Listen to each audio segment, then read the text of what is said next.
and still champion by tomorrow night. Manny Pacquiao ain't doing nothing to me, baby. He likes to quote Bible verses, so I'll let you know he's getting crucified.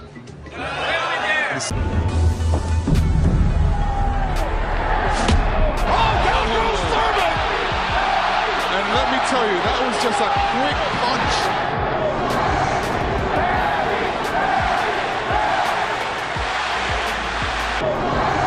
Isa na yata sa mga hindi malilimutan na laban nitong ating pambansang kamao at 8 Division World Champion na si Manny Pacquiao. Noong makaharap na po nito, ang dating undefeated na si Keith One-Time Thurman na dati may hawak ng Super WBA Welterweight World Title Belt. Si Thurman ay kilala po bilang isang maangas na boksingero kung saan itong kanyang ginagawang paraan para sa gayon ay maibenta ng maayos ang kanyang mga sinasagawang laban. Pero kung minsan kasi mga idol ay nasasagad na po nitong si Thurman ang limitasyon ng pagbenta sa laban dahil sa kanya na kasing naalipusta ang buong pagkatao ng kanyang makakalaban.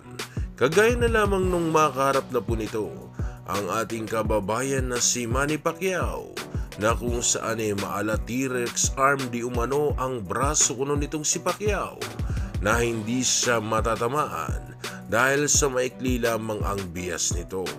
Manny Pacquiao, T-Rex arms. Pop, pop, pop. He's like this big. You know? Pero hindi nagpatinag itong si Pacquiao mga idol at tinatawanan na lamang ang lahat ng mga pang-aalipusta at paratang nitong si Thurman. Ito po'y dahil sa alam po kasi nitong si Pacquiao na parte lamang ito ng pagbenta sa laban na kadalasan ay ginagamit ng lahat ng mga Amerikanong boksingero para mapaingay ng gusto ang kanilang mga sinasagawang laban. Pero nagbago ang lahat ng mga ito mga idol nang pati ang pananampalataya nitong si Pacquiao ay sinukat nitong si Thurman na kanya kunong ipapako itong si Pacquiao sa oras ng kanilang magiging sagupaan. Still champion by tomorrow night. Manny Pacquiao ain't doing nothing to me, baby. Keith Thurman talking about you gonna crucify him and stuff like that, and he just don't say that. I mean, I know he likes to quote Bible verses, so I'll let you know he's getting crucified.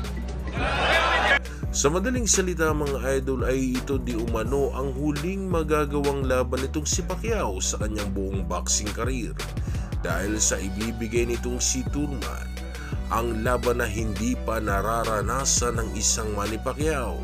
Di may pinta ang pagkainis ni Pacquiao dito sa kanyang kalaban na animoy gusto na agad upakan para sa gayon ay maranasan ito ang manginig sa laban. At dahil nga sa pang-aalas ka nitong si Thurman, ay kaya naman nabuhayan ng determinasyon nitong si Pacquiao na kanyang maipakita dito sa kanyang madaldal at maangas na kalaban, ang Manny Pacquiao na naging isang 8 Division World Champion at naghari noon sa welterweight division. Kaya naman ay huwag na po natin patagalin pa mga idol at sabay-sabay po muna natin ngayong balik tanawin ang isa sa mga pinakamagandang laban nitong si Pacquiao nung makaharap po nito ang undefeated na si Keith One-Time Thurman. Pero bago yan ay hatid sa inyo ng isa sa mga legit na betting site sa buong mundo at ito ay ang 1xBet. Madali lang mag-register gamit ang link sa ating comment section. Gamitin lang ang maswerteng promo code na ARCBOX para makuha ang inyong 6,000 pesos na bonus sa inyong first deposit. Dito ay pwede kayong tumaya sa inyong mga paborito mga boksingero. Meron ding football, basketball at casino. Madali lang mag-withdraw gamit ang GCash, PayMaya at iba pa. Kaya ano pang iniintay nyo mga idol? Register na. Pero paalala lang, maging responsable sa paglalaro. Main event of the evening! Protect yourself at all times, and what I say you must obey. Good luck. Touch him up. Ooh. There's a nice right hand. Manny Pacquiao. Oh, down goes Thurman! Quick with those legs.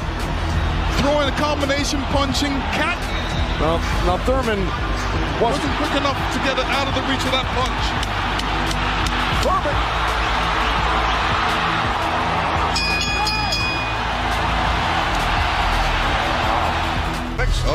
making up that ground though from the other side. If a judge is looking at that, he's going to think that a little bit down the line. Keith's nickname is one time. I don't know if he's got one. By Thurman so far. Pacquiao at 6. Do that occasionally. He's got to do it most of the round. Here in Vegas. We'll get it back. Good right hand by Thurman. Pacquiao had the advantage early over the first couple of rounds. Good right hand. That's come on. Good stun Thurman for a second.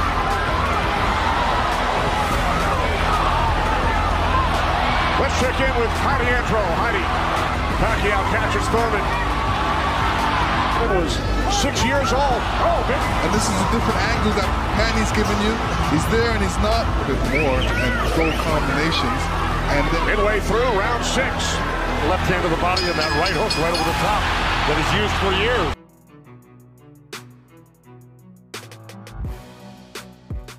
Come on.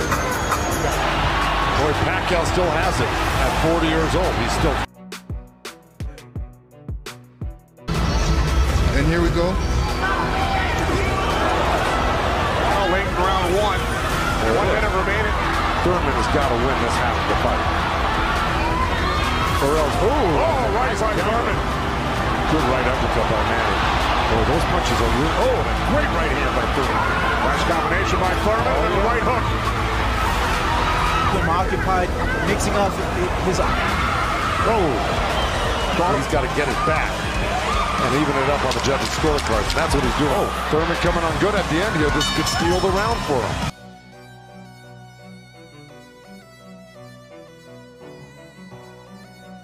Pacquiao and Thurman. He's flicking out his right hand. That always precedes.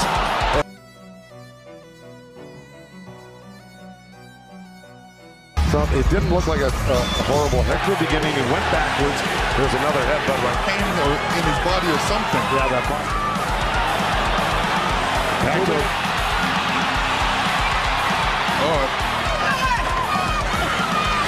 Down in this round. Oh, good right hand by Thurman. Yeah.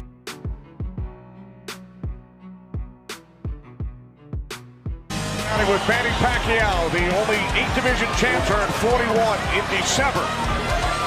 See, Pacquiao's doing the right things up there when he should be looking for a way back. He should be looking to be able to do it. Good right hand left. Final second. Favor of the winner, Manny Pacman. Sa laban na ito ay pinakita lamang ni Manny Pacquiao sa kanyang hambog na nakalaban na nariyan pa rin ang Manny Pacquiao sa larangan ng palakasang ito na hindi pa rin dapat maliitin. Sa laban ay nakaranas po itong si Thurman ng kanyang kauna-unahang pagkatalo sapagkat binuhay po kasi nito ang killer instinct ng isang Manny Pacquiao dahil sa kanyang pang-aalaska na ginagawa sa laban. Hindi inakala nitong si Thurman na mararanasan niya ang unang pagkatalo sa boksingerong halos retirado na at merong edad na 40 anyos.